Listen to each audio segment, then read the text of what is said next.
Hey guys, welcome to Gregsbeerreviews today. It's beer 30. Let's go take a walk, see what's in the fridge today.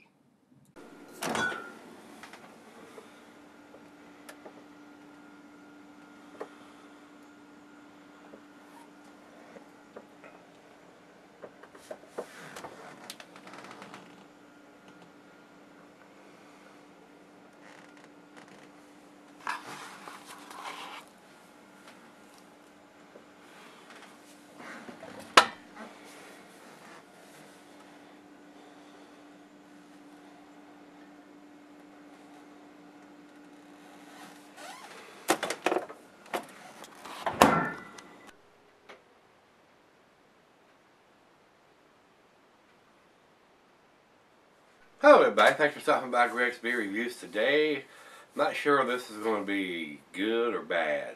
Guys, this is Terrapin's Hopzilla, which is a monster double IPA coming in at 10 point, I think it's 10.3 or 10.8. Bottle says 10.3% on this particular bottle, and it does have on the label here vintage 2014, and that's the only dating that I can see on the bottle. I don't see anything digitized as far as the bottle date. Guys, I'm gonna tell you straight up. The last time I reviewed this beer, which was review 640, this is a re-review. I was very well pleased with this. I think I gave it a 9 out of 10.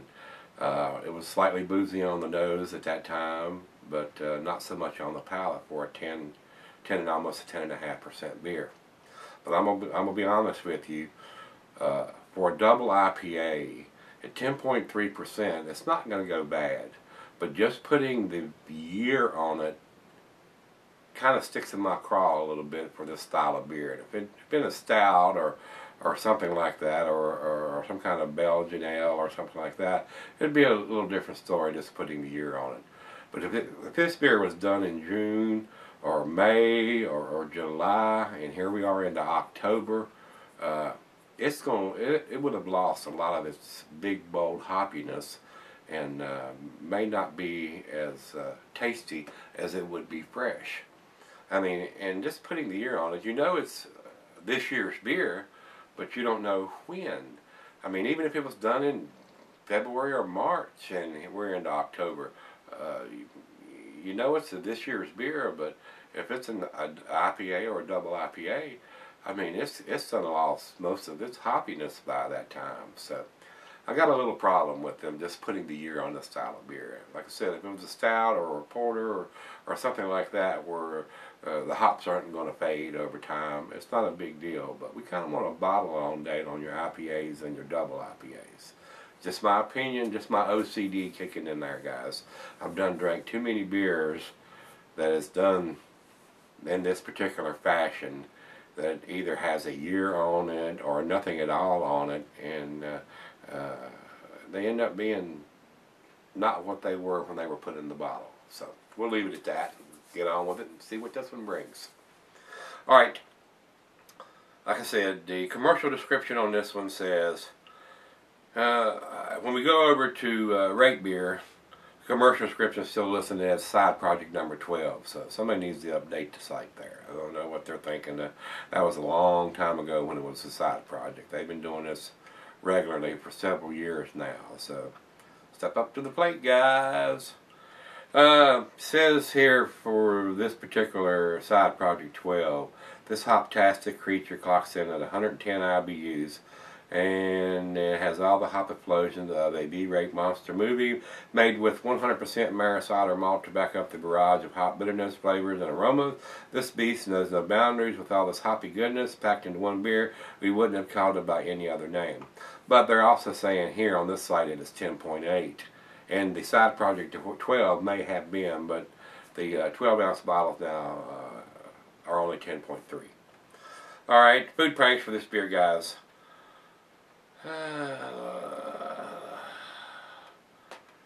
Cuisines, barbecue cheeses are your typical IPAs. Peppery Monterey, Pepper Jack, Sharp Blue Cheddar, your more pungent cheeses. And the meat is game, grilled meat, and salmon.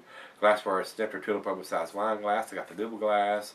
And of course, the 10.3 it can be cellared. I mean, at that, I mean, it'll probably keep 10 years, but This is going to be a malt bomb after, after about 8 months or so, 6 months.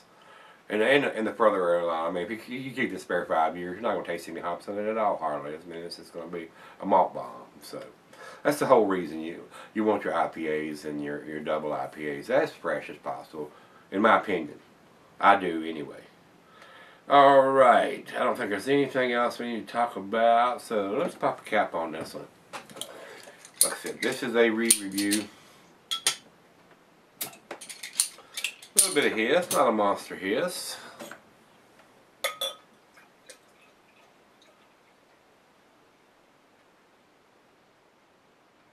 Basically right down the center, guys.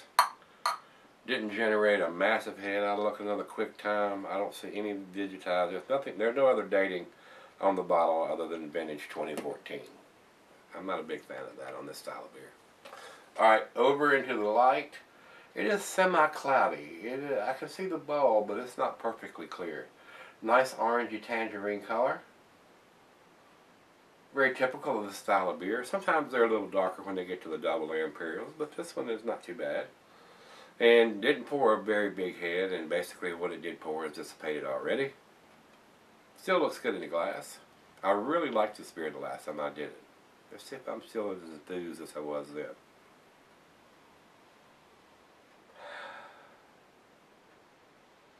It has a citrusy hop, but I am getting a little bit of tangerine and oranges.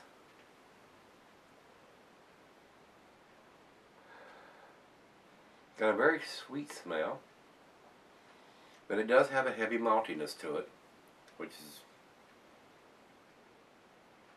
I don't want to say bad, but leads me to think that it's been in the bottle for a little bit. A little bit of bready cracker smell to that maltiness with the Maris Otter malt. I'm not getting a whole lot of pine or grapefruit or anything like that, and not what I would consider a 10 beer as far as this style. Nothing outstanding, but it has a nice citrusy tangerine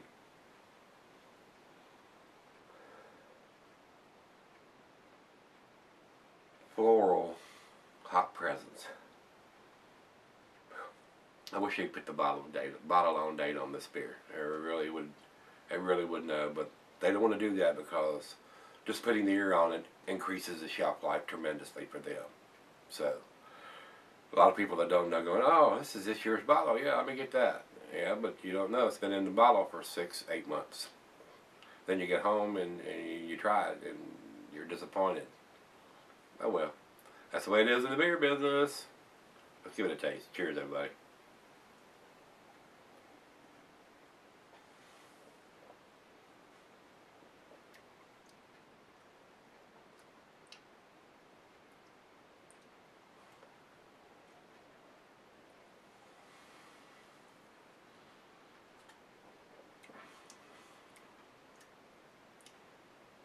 It is a decent tasting beer.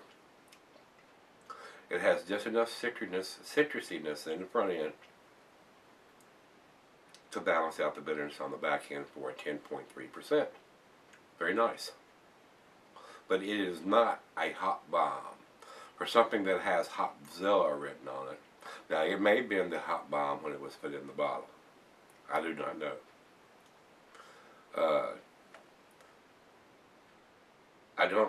I just know that the review I did before was review 640, but I don't remember what part of the year it was, whether it was this time or earlier.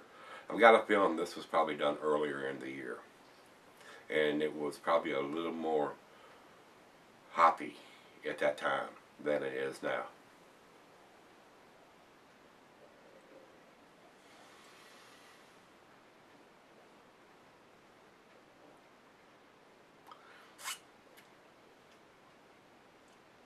Definitely not the hot bomb that I remember it being when I reviewed it before.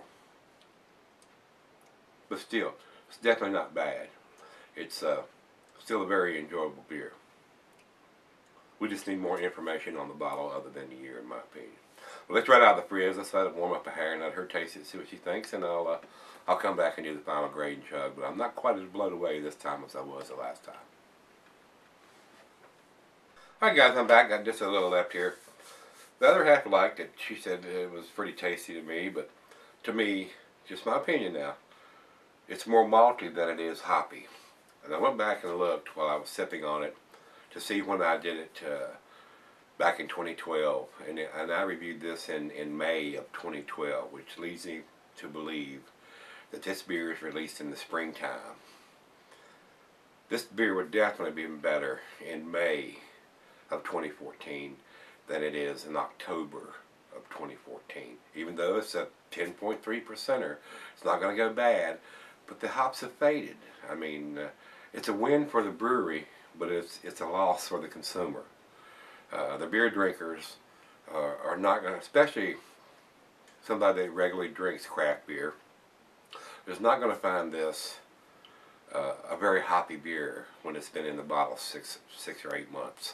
It's just they have faded tremendously since then. So, not as enthused as I was the last time I did it. And like I said, if I'd have got this bottle in May, I guarantee you it would probably have been a hell of a lot better than it is here in October. But like I said, at 10.3, it's not bad, but it's not a hop monster that the label claims that it is. So, let's do the final chug.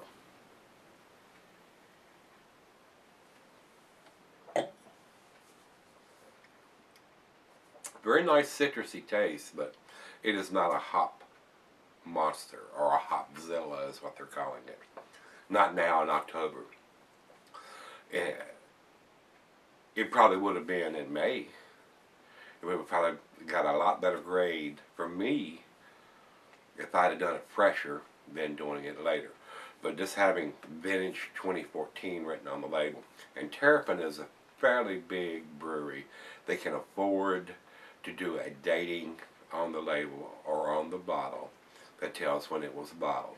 But they choose not to because that extends that shelf life. And like I said, being a 10.3, it's not going to go bad because like I said, this beer is going to keep for years and years and years, but it's just going to get more malty and less hoppy over time. And that's a win for them. They sell more beer that way, guys. That's the bottom line. That's what they're in the business of doing. So, but on the downside of that, you go buy a 4-pack of this that's been in the bottle for 6 or 8 months, you're probably not going to buy it again.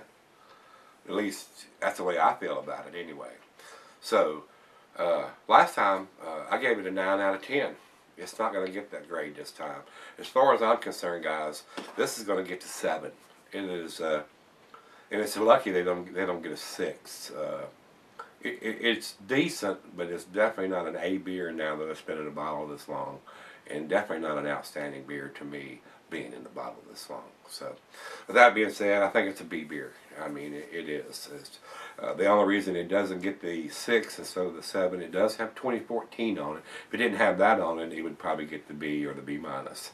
But just having the year on an IPA or a double IPA doesn't cut it in my book, especially if you're as big as Terrapin is. So, that's just the way I feel about it. Just my opinion, guys. So, the 7 is what it gets for me, and of course the ratings may not reflect that from Beer Advocate or Rate Beer because a lot of these guys review them when it comes out, and some of these guys have left lower marks and stuff from what I've read because they've reviewed it recently, just like I am doing now, and it's not the Hop Bomb or the Hop Monster or the Hopzilla that they claim that it is. And that's bottom line is it's because it's been in the bottle too long. Not that it's bad, but it's not as hoppy as it could or should be. So, over to Beer Advocate. Beer Advocate says 90, which is in the outstanding range, and it probably would be if you got a fresh bottle. And over to Rate Beer. Rate Beer says 98 overall and 93 in the style. So, if you know when this beer comes out and you pick it up fresh, it is a decent, I'm going to say it's better than decent, it's an outstanding A beer. It is. And if you end up being like I am now, reviewing it when it's been in the bottle 6 or 8 months, it's not quite as outstanding as it is. Still decent, still enjoyable, It still has a little bit of citrusy taste to it, but still it's got a very heavy malt backbone on it because it's been in the bottle as long as it is. So that's just the way I feel about it, guys. These guys are big enough where they can put a bottle on date, but they choose not to extend the shelf life. So it's the way it is in the beer business, and that's why I'm giving it the grade it is. You can't have your cake and eat it too as a brewery brewing this kind of beer. If you want the shelf life, put the year on it. If you want people to drink your beer fresh, put the bottle on date on it. That's the way I feel, guys. Just my opinion. So that's where we're going to leave it today. If you've had this, let me know. If you've had it recently, especially, let me know what you think. Like I said, I'm not as enthused as I was in May of 2012 when I reviewed it before, because it was a lot fresher at that time than when I'm drinking it now. So that's the way it is. So that's where I'm going to leave it, guys. Let me know what you think. See you tomorrow. We're going to look in the fridge. See you then.